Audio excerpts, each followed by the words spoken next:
आज तेली महारैली पटना में तेली समाज ने तेली महारैली करने का काम किया और उस रैली में आप सोच नहीं सकते हैं बिहार के युवा भविष्य नेता प्रतिपक्ष तेजस्वी यादव जी को बुलाकर और उस मंच से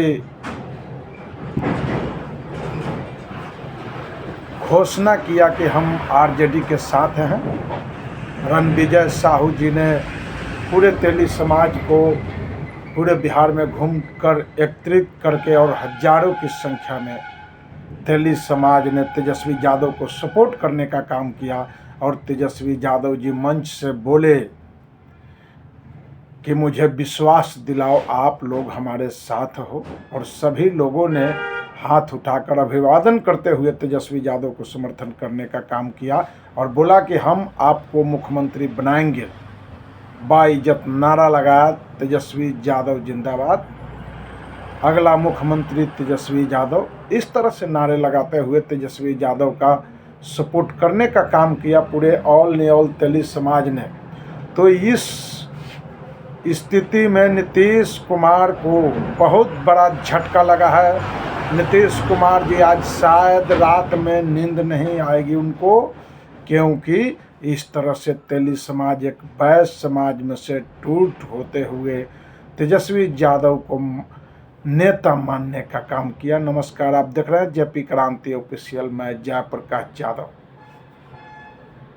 तो इस तरह से वैश्य समाज तेली महारैली करके और पटना में तेजस्वी यादव जी को बुलाकर और तेजस्वी यादव को सपोर्ट करने का काम किया। उन्होंने दर्शाया कि हम सभी तेली समाज आपको वोट करेंगे, आपकी भागीदारी हमारे साथ, हमारा भागीदारी आपके साथ रहा है, आप टिकट देने का काम किए हैं, भागीदारी देने का काम किए हैं।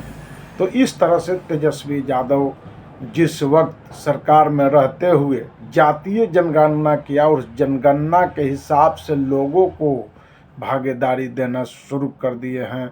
और ये जैसे ही तेली समाज का जो महारैली हुआ है, इससे नीतीश कुमार को बेचैन कर दिया है। ये मैं नहीं, ये जनता जनार्दन का कहना है कि नीतीश कुमार बेचैन है, कारण कि तेली समाज आज तेजस्वी यादव जी को नेता माना।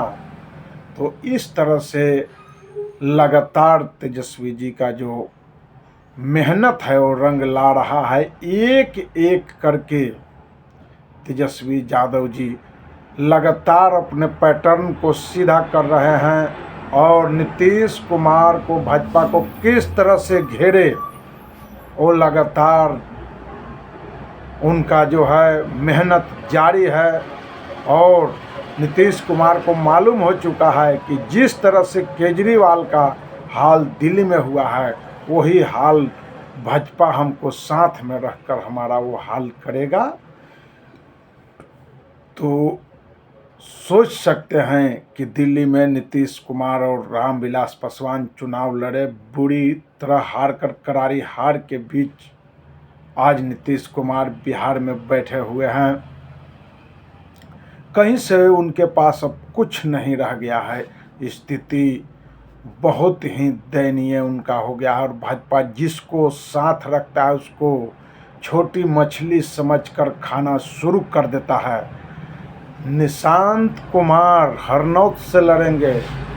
जो निशांत कुमार नीतीश कुमार के बेटे हैं, क्या जैसे ही ये हल्ला शुरू हुआ है जदयू में भी कि नीतीश कुमार का जो लड़का है, नीतीश कुमार के बेटे, वो हरनौत से चुनाव लड़ेंगे।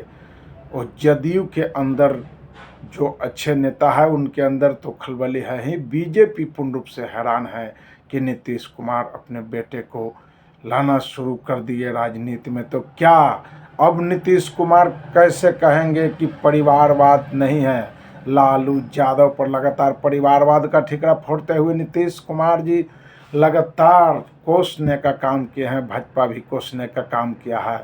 लेकिन आज निशांत कुमार जी चुनाव लड़ने के फिराक में हैं हरनौत से, तो लड़ना भी चाहिए। नीतीश कुमार बहुत दिन मुख्यमंत्री रहे हैं, उनके बेटे हैं निशांत कुमार, चुनाव लड़ना चाहिए, पार्टी का कमान संभालना चाहिए।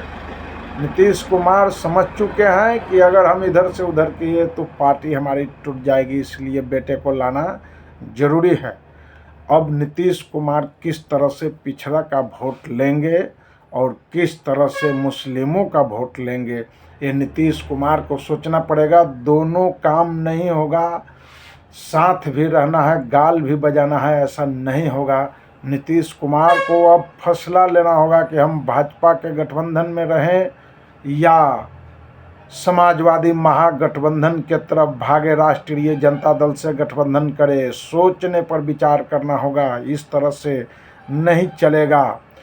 बिहार में सही गठबंधन होगा तभी जाकर राष्ट्रीय जनता दल चुनाव जीत पाएंगे। राष्ट्रीय जनता दल पहले ही अपना नुकबा तैयार कर चुके हैं और कांग्रेस माले और साहनी की जो पार्टी है वह साथ में रहकर चुनाव लड़ने के लिए तैयार है। और इस तरह से तेजस्वी यादव को मुख्यमंत्री बनने से कोई नहीं रोक सकता है। यह इतिहास गवाह है। जब जब समाजवादी नेता आंदोलन किए हैं, लड़ाई लड़े हैं, तब कामयाब हुए हैं। जिस तरह से काशी राम जी ने अंबेडकर साहब को लेकर चला और अंबेडकर जी के सिद्धांतों पर चला, तब तक काशी राम जी का पार्टी बसपा एकदम कामयाब रहा। मायावती जैसे ही हिलडोल शुरू हुआ मायावती का, हम पूरे देश में चुनाव लड़ेंगे, हम पूरे यूपी में अकेले लड़ेंगे, इस तरह से मायावती जी जैसे ही कहना शुरू की और चुनाव अकेले लड़ाए, आज उनके पार्टी का हाल खस्ता हो गया है।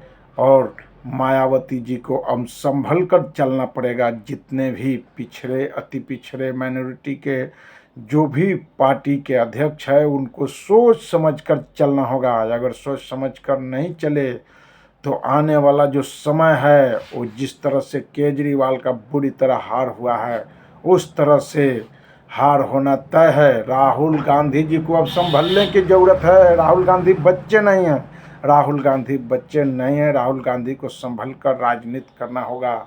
जनाब, आप देश में बड़ी पार्टी राहुल गांधी की है और राहुल गांधी इस तरह से अगर बचपना किए, जिस तरह से केजरीवाल के साथ किए हैं, तो आने वाला जो समय होगा वो कांग्रेस के साथ कोई रहने के लिए तैयार नहीं होगा और कोई गठबंधन नहीं करेगा।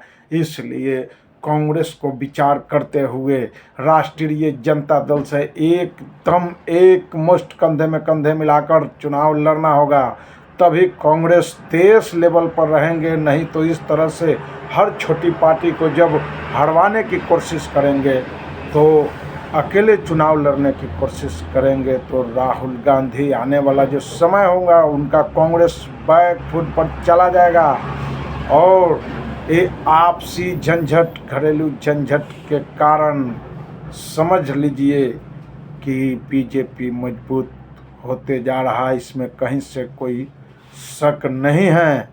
क्योंकि 14 सीट पर राहुल गांधी ने केजरीवाल को हराने का काम किया। 14 सीटों पर राहुल गांधी वोट मजबूती से काटते हुए केजरीवाल को 14 सीट हराने का काम किया। अगर ये 14 सीट रहता और एक ही सुधर, तो समझ लीजिए यह 35 सीट होता है, और 35 नहीं, ये 40 का आंकड़ा जाता है। इसलिए राहुल गांधी ने पूर्ण रूप से केजरीवाल को हरवाने का काम किए हैं। तो देश का स्थिति बहुत खस्ता है। सन 1914 और 15 में 64 लाख करोड़ आपको कर्ज था देश के ऊपर, और आज के डेट में 1,73 लाख करोड़ रुपया जो है ये देश के ऊपर कर्जा है। ये हाल नरेंद्र मोदी ने कर दिए हैं। और यही जो पैसा है जहाँ भी है, लगातार अपने पार्टी को जिताने के लिए देश के धन को दुरुपयोग करते हुए और अपने पार्टी को जिताने का कोशिश करते हैं। लगातार पैसे के बल पर, ईडी के बल पर, प्रशासन के बल पर, अपना सत्ता है उसके बल पर चुनाव जितवाने का काम लगातार नरेंद्र मोदी जी भाजपा कर रही है। यह देश का दुर्गति है। इसलिए सभी समाजवादी दलों को एक होना चाहिए और एक होकर चुनाव लड़ना चाहिए। बिहार जो अगला चुनाव है वो पूर्ण रूप से लालू यादव अपना पैटर्न तैयार कर चुके हैं, कमर कस चुके हैं, उनकी तैयारी पूर्ण रूप से हो चुकी है। किस तरह से गठबंधन करना है वह लगातार अपने बेटा तेजस्वी यादव को समझाने की कोशिश कर रहे हैं और तेजस्वी यादव समझबूझकर अपना राजनीति कर रहे हैं। दिन रात एक करते हुए अगर कोई मेहनत कर रहा है तो शायद मैं कहता हूं तेजस्वी यादव मेहनत कर रहे हैं, क्योंकि इतना कोई नेता नहीं मेहनत कर रहा है। तेजस्वी यादव खेत खलिहान से लेकर हर जगह तक मेहनत करने का कोशिश कर रहे हैं। तो इस तरह से जिस तरह से आज तेली महारैली करके और तेजस्वी यादव ने उसमें मंच पर चढ़कर उन्होंने जिस तरह से घोषणा किया और बोला कि तेली समाज की भागीदारी हम पूर्ण रूप से देंगे और हमारे साथ रहना है, कहीं से कोई दिक्कत नहीं है, तो ये बोलते हुए नीतीश कुमार का नींद उड़ना तय है। आप देख रहे हैं जेपी क्रांति ऑफिशियल। सब्सक्राइब करना ना भूले। आपके सहारे एक चैनल है, इसलिए चैनल को सब्सक्राइब कीजिए। जय हिंद, जय इंडिया। आप देख रहे हैं जेपी क्रांति ऑफिशियल। मैं जयप्रकाश यादव। जितने भी आपके ओबीसी चैनल हैं, जितने भी लोग आपके हैं, उनको सपोर्ट करें और उनको खास करके उनके चैनल को समर्थन करें, मदद भी करें उनके चैनल को, क्योंकि अम्बेडकरवादी लोग आज जो भी है वही आपका आवाज़ उठा सकते हैं, दूसरा कोई आवाज़ नहीं उठा सकता है। भाजपा के खिलाफ में जितने भी भाजपा के पिछलगू चैनल है, बिकाऊ चैनल है, वो आज बिक चुके हैं। लगभग 70 चैनल है जो भाजपा का आवाज़ उठाते हैं, भाजपा के लिए काम करते हैं। उनको धन कुबेर चाहिए, उनको धन चाहिए और धन के लिए वो कुछ भी चैनल कर सकते हैं। इसलिए छोटे छोटे जितने भी चैनल हैं उनको आप सपोर्ट करें और लाइक करें, उनको समर्थन करें, आर्थिक हो या चैनल के माध्यम से आप जहां भी है उनकी सब्सक्राइब को बढ़ाएं। जय हिंद, जय इंडिया। मैं जयप्रकाश यादव।